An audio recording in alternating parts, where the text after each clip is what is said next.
जय संविधान, जय भीम, महात्मा गांधी की जय, गोडसे मुर्दाबाद।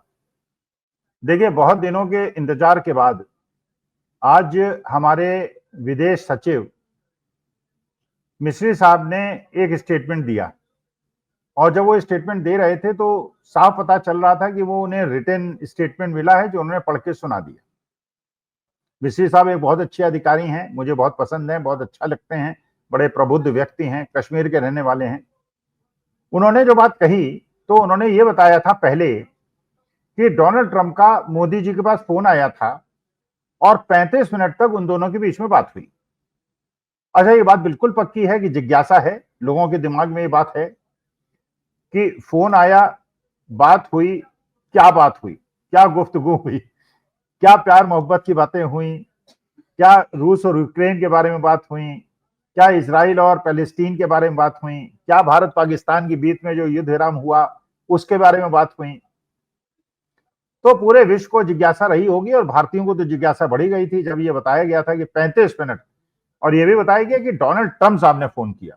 भाई, डोनाल्ड ट्रंप साहब ने फोन किया होगा, कुछ सोच समझ के किया होगा, क्योंकि उन्होंने ये कहा था जब वो G7 छोड़ के जा रहे थे, जब उनसे कहा गया, पूछा गया कि क्या आप जा रहे हैं अमेरिका इसलिए वापस पूरी मीटिंग को छोड़ के कि आप युद्ध विराम कराने जा रहे हैं, तो उन्होंने कहा नहीं, मैं युद्ध विराम कराने नहीं जा रहा हूं, मैं कुछ बहुत बड़ा काम करने जा रहा हूं। अब वो बहुत बड़ा काम क्या था, ये भी एक जिज्ञासा थी। फिर उन्होंने मोदी जी को फोन किया, वही बहुत बड़ा काम था क्या कि उन्होंने मोदी जी को फोन किया। अब ये जिज्ञासा सबको है कि उन्होंने बात क्या की। तो पहली बात तो हम वो करते हैं जो मिस्री साहब ने बताया कि मोदी जी ने कहा।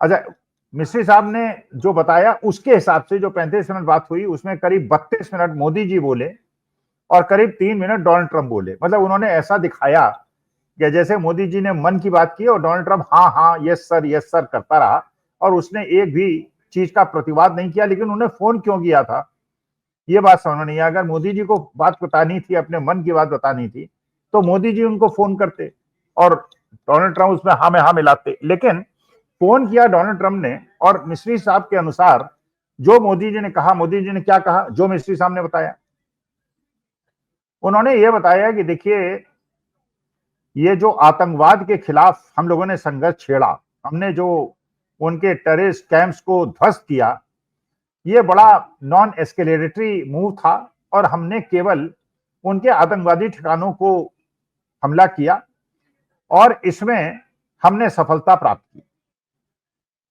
मिस्री साहब ने यह भी बताया कि मोदी जी ने उनको यह भी बताया है कि जो हमारे और पाकिस्तान के बीच में युद्ध विराम हुआ है, इसमें कोई बाहरी हस्तक्षेप नहीं हुआ और कोई व्यापार की बात नहीं हुई और ये हमने केवल हमारे डीजेमओ लेवल पे हुआ। ऐसा बताया मिस्री साहब ने कि मोदी जी ने डोनाल्ड ट्रंप से कहा था।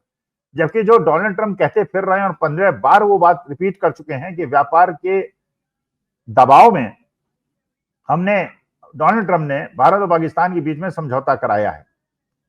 तो जो लग रहा है कि मिस्री साहब ने कहा, अगर वो बात सच है, क्योंकि अगर मोदी जी ये बात कहते, भाई मोदी जी तो, क्योंकि it is said to be a horses mouth statement, अगर मोदी जी ये कहते कि मेरे पास ट्रंप साहब की ये बात आई और मैंने ये कहा और मोदी जी ने, ट्रंप साहब ने ये कहा, तो विश्वास किया जा सकता था। क्योंकि वो कंट्रडिक्ट डोनाल्ड ट्रंप करते तो बहुत ज्यादा ऐसी स्थिति बन जाती कि दो बड़े बड़े विश्व गुरु, एक हमारे विश्व गुरु और एक अमेरिका के विश्व गुरु, आपस में कंट्रडिक्शन में फंस रहे हैं। वो कह रहे हैं कि उन्होंने कराया युद्ध विराम और मोदी जी कह रहे हैं कि इसमें डोनाल्ड ट्रंप का कोई हाथ ही नहीं है। अगर ये स्टेटमेंट, जिसने मोदी जी ने वो स्टेटमेंट नहीं दिया, वो स्टेटमेंट दिलवाया उन्होंने मिस्री साहब। तो इसका मतलब ये लग रहा था कि जिस प्रकार से मिस्री साहब ने कवर किया कि केवल मोदी जी बोलते रहे और डोनाल्ड ट्रंप सुनते रहे। मोदी जी ने बताया कि हम गोली का जवाब गोले से देंगे, अगर कोई भी आक्रमण हमारे यहां हुआ, कोई भी आतंकवादी घटना हुई तो हम उसे युद्ध मानेंगे और बिल्कुल उन्हें नेस्तनाबूद कर देंगे। और जैसा मिस्री साहब ने बताया कि डोनाल्ड ट्रंप ने कहा कि हाँ बिल्कुल, आपको आतंकवाद के खिलाफ आप भी हैं, आतंकवाद के खिलाफ हम भी हैं। लेकिन जो बात ये पूरी मिस्री साहब ने बताई, उनके प्रति पूरा सम्मान रखते हुए मेरे दिमाग में as a professor, as a teacher, ये प्रश्न उठता है कि अगर मैं मोदी जी के जगह होता तो मैं डोनाल्ड ट्रंप से क्या कहता, और जो स्वाभाविक है मैं कहता, जो बात भारतवासियों को चुभ रही है, 146 करोड़ लोगों को चुभ रही है, वो ये चुभ रही है कि अगर अमेरिका ये मानता है कि पाकिस्तान आतंकवादी घटनाओं को कराता है और पुलवामा के अंदर, पहलगाम के अंदर आतंकवादी घटनाएं पाकिस्तान ने की हैं, तो जब आईएमएफ लोन देने की बात कर रहा था पाकिस्तान को, तो अमेरिका जिसका सबसे ज्यादा स्टेक था, उसने पाकिस्तान का समर्थन क्यों किया? और एक आतंकवादी देश को, जैसे मिस्त्री साहब ने कहा कि डोनाल्ड ट्रंप ने मोदी जी से कहा कि हाँ आतंकवाद के खिलाफ हम लोग हैं, ठीक है हैं, लेकिन क्या पाकिस्तान से उसको कोरिलेट करते हैं? और अगर करते हैं तो आपने, आईएमएफ ने लोन दे दिया पाकिस्तान को, वर्ल्ड बैंक ने लोन दे दिया, एडीबी ने लोन दे दिया, और उसके बाद पाकिस्तान का साथ दिया अमेरिका ने।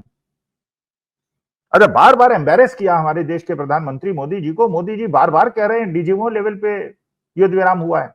हाँ, ये प्रश्न तो देखिए भारतवर्ष के लोगों के दिमाग में है कि जब हम जीत रहे थे, जब हमारी सेनाएं जीत रही थी, और 4 दिन के बाद अचानक आपने युद्ध विराम कर लिया और किसी प्रश्न का जवाब नहीं दे रहे कि हमारा क्या लॉस हुआ, राफेल गिरा है कि नहीं गिरा। पूरा एक प्रश्न चिन्ह बन गया कि राफेल जो कहीं नहीं गिरा, पूरे विश्व के अंदर हमारे यहाँ गिर गया।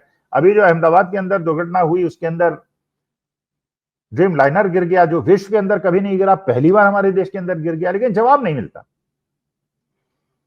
तो मैं ये भी पूछता डोनाल्ड ट्रंप साहब से कि डोनाल्ड ट्रंप साहब, आप ये बताइए कि आपने, अगर मैं प्रधानमंत्री होता या मोदी जी की जगह होता, कि भाई अगर मैं देश का, भारत का प्रधानमंत्री हूं, नरेंद्र मोदी मेरा नाम है, तो आप अपने स्वेरिंग इन सेरेमनी में मुझे नहीं बुलाते और उस पन्नू को बुलाते हैं जिसको भारत कहता है कि आतंकवादी है, घोषित आतंकवादी, उसको आप अपनी स्वेरिंग इन सेरेमनी बुलाते, और फिर आप कह रहे हैं, आप फोन करके कि आप मेरे साथ हैं। तो आप भारत के साथ हैं या नहीं, स्पष्ट बताइए। आप ये भी बताइए डोनाल्ड ट्रंप साहब कि अभी आपने, चलिए स्वेरिंग इन सेरेमनी में आपने नहीं बुलाया, मैंने, कोई बात नहीं, मैंने सोचा पुराने दोस्त हैं, हमने बड़ा नमस्ते इंडिया, नमस्ते ट्रंप, और इस बार ट्रंप सरकार, वो सब किया था, तो हो सकता है आप बुलाना भूल गए। लेकिन आप जो मुनीर है, जो पाकिस्तान का जनरल मुनीर था, उसको इस ऑपरेशन सिंदूर के बाद प्रमोशन मिलकर उसको बना दिया गया फील्ड मार्शल। प्रमोशन किस बात का मिला? अगर भारत जीता था और भारत ने आक्रमण किया था, अच्छी तरह से भीषण रूप से रौंद दिया था, पाकिस्तान को कोई सफलता नहीं मिली थी, तो पाकिस्तान ने उसको किस बात का रिवार्ड किया कि उनको प्रमोशन दे दिया? और वर्ल्ड ने क्यों उन्हें रिवार्ड किया कि हर जगह से पाकिस्तान को लोन दिला दिया जो पहले नहीं मिलता था? और मोदी जी के ही जमाने में 2022 में एक ग्रे लिस्ट के अंदर पाकिस्तान का नाम था, जब ये मानता था विश्व की वो एक आतंकवादी देश है, लेकिन ग्रे लिस्ट से उसका नाम हट गया मोदी जी के जमाने में। तो मोदी जी को डोनाल्ड ट्रंप से भी पूछना चाहिए, शी जिनपिंग से भी पूछना चाहिए, पुतिन से भी पूछना चाहिए, और जितनी विश्व की शक्तियां उनसे पूछना चाहिए कि पाकिस्तान जैसे आतंकवादी देश को आप लोग समर्थन कर रहे हैं और मेरे को आप अपनी स्वेरिंग इन सेरेमनी में नहीं बुलाते। G7 में अगर आप मुझे बुलाते हैं तो मुझे बिल्कुल अननोटिस्ड वहां पे छोड़ देते हैं, फोटोग्राफ में भी खड़े होने का मौका नहीं देते हैं, क्योंकि वो मेरे देश के प्रधानमंत्री हैं। माननीय मोदी जी मेरे देश के प्रधानमंत्री हैं, मेरी आन बान शान है। तो अगर उनका अपमान होता है G7 में, या डोनाल्ड ट्रंप इस बार बार उनका अपमान करते हैं, तो मेरी भावना को ठेस पहुंचती है। इसलिए मुझे लग रहा है जो मिस्त्री साहब ने कहा था, यही बात अगर मोदी जी आके कह दें, और बल्कि एक ज्वाइंट प्रेस कॉन्फ्रेंस कर लें डोनाल्ड ट्रंप के साथ मोदी जी, और ये स्पष्ट हो जाए कि जो डोनाल्ड ट्रंप बोल रहे थे 14 बार उन्होंने झूठ बोला था, या जो मिस्त्री साहब आप कह रहे हैं कि मोदी जी ने कहा था, ये झूठ है। सच्चाई सामने आनी चाहिए। ज्वाइंट प्रेस कॉन्फ्रेंस अगर दोनों की हो जाए तो मेरे ख्याल से पूरे विश्व को एक मैसेज मिलेगा कि विश्व गुरु कौन है और असली विश्व गुरु कौन है और फर्जी विश्व गुरु कौन है। मोदी जी की मैं बहुत इज्जत करता हूं, ये मैं बार बार रिपीट करता हूं। नमस्कार, धन्यवाद, प्रणाम।